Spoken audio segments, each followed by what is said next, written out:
Silent Hill F is the bold reset that could finally save the franchise from its long history of corporate greed, disappointment, and unjustified cancellations. And in this video, I'll show you exactly why it might just be not necessarily the game that we wanted, but the game that we need to bring our beloved franchise back from the dead for good.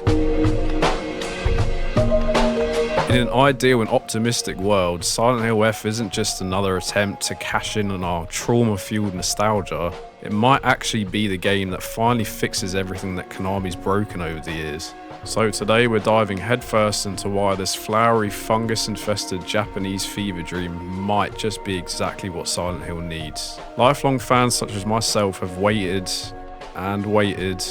We're given some hope, had our dreams crushed, and then waited some more for a true return to form for the Silent Hill franchise that doesn't just try to cheaply rehash all the old magic that Team Silent masterfully crafted to make the original 4 games, each with their own unique successes and achievements resulting in a fanatic and dedicated cult following over the years.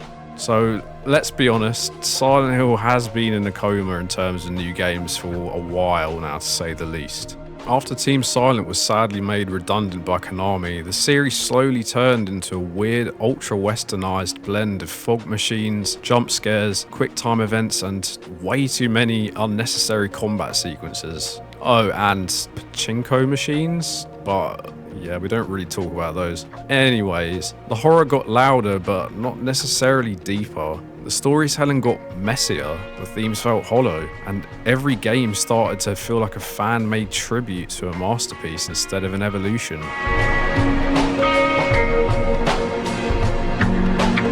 So why exactly is Silent Hill F different? Because it's doing the one thing the series has desperately needed after all these years. It's moving on. Instead of endlessly rehashing Pyramid Head or trying to remake the wheel with terrible combat, sloppy voice acting, and a cheaply written narrative, yes, I'm looking at you, Downpour, F looks to take on Silent Hill's core themes, trauma, guilt, psychological horror, and drops them into a completely new cultural and historical setting. 1960s Japan isn't just a cool aesthetic, it opens doors to explore folklore, social pressure, isolation, and body horror in ways that feel fresh, disturbing, and meaningful. It's fundamentally all of the human rot that we've tried to hide in our lives and what happens when it starts to bloom. In Silent Hill F, it's not just about a scary monster and a cult-infested rusty town, which, yeah, to some degree I do understand that to a lot of people Silent Hill is a place. The foggy town by Toluca Lake, and not just some sort of up-in-the-air concept that can be moved from place to place. But I, for one, think it was pretty bold and brave on Konami's part to try something completely new with the franchise that we haven't seen before. So will it work, or will it just blow up in Konami's face? Is this risk truly worth the potential reward? Honestly, I don't know.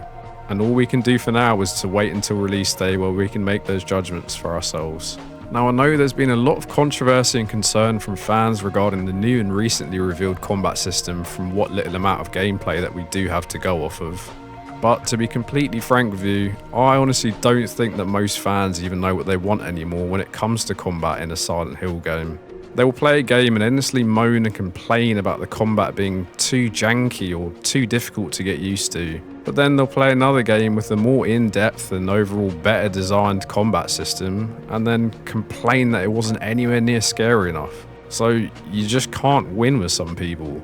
With the survival horror genre, it's always been a very simple yet balanced formula. Better combat equals less horror, and vice versa. Less combat equals more horror. Take a game like RE4 as a perfect example, which arguably has the best feeling combat system out of the entire Resident Evil franchise. The best combat systems in horror games are the ones with balance, the ones that have you feeling just powerful enough to survive the encounters with enemies and bosses in the game, while for the most part, still making you feel weak and clunky enough to where it's still believable. This is exactly what Capcom did so well when they decided to go in a fresh and bold new direction with Resident Evil 7.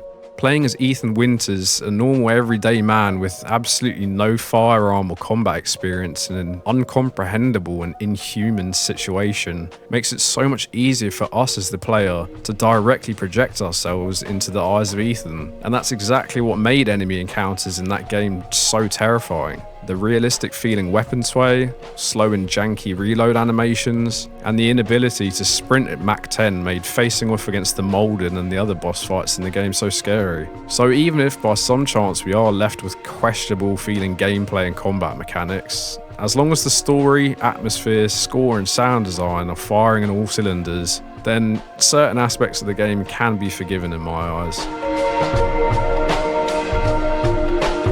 So what's really at stake here then? This isn't just another Silent Hill game, it's the first truly new direction that we've had for the series in over a decade. If it fails, if Silent Hill F drops the ball and isn't reciprocated well by fans, the franchise might just slide back into that dreaded space of horror purgatory, where it's only ever talked about in past tense and in disappointed Reddit threads. But if it works, we could look at an entirely new era of horror games that finally understand that scary doesn't just mean loud and gross, it means personal and real. It means psychological.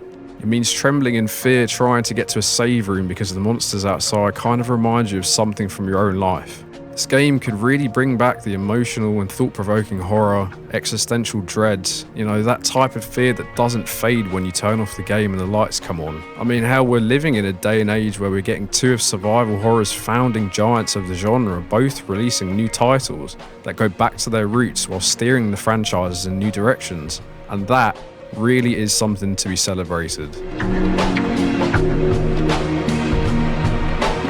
So here's the bottom line. Yes, Silent Hill F is a huge risk, but it is the first worthwhile risk that Konami has taken with the franchise in a very long time that actually feels worth it. It's not trying to relive the past, it's building something new, with deeper horror, new settings, twisted visuals, and a team that might just understand what the soul of Silent Hill could be in a modern age. I truly think that as fans, we all need to go into our first playthroughs of this game with zero expectations and a cautiously open mind. So take off your rose-tinted nostalgia glasses and just let yourself be immersed in what the writers and devs have in store for us. And honestly, that's exactly what we've been begging for, or at least I know I have. Now, all that's left is for them not to screw it up with game-breaking bugs and performance issues at launch.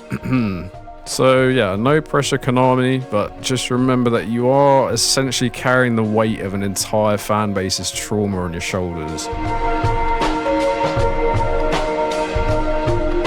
So yeah guys, I hope you did enjoy the video. It was a bit of a shorter one than I planned to do originally, but as I am still new to the whole YouTube thing, and this is like the first full length video I've uploaded, I thought I'd just test the waters really and just go for something that's under 10 minutes-ish. But yeah, that being said, if you did enjoy the video, please do consider leaving a like and subscribing or dropping a comment down below. Let me know what your thoughts are about the new Silent Hill F game coming at the end of this month. Are you going to buy it? Have you already pre-ordered it? What are your thoughts? Did you agree or disagree with anything I said in the video? Please do feel free to just share your thoughts with me. I do appreciate it. Until next time, people, in my restless dreams, I see those machines.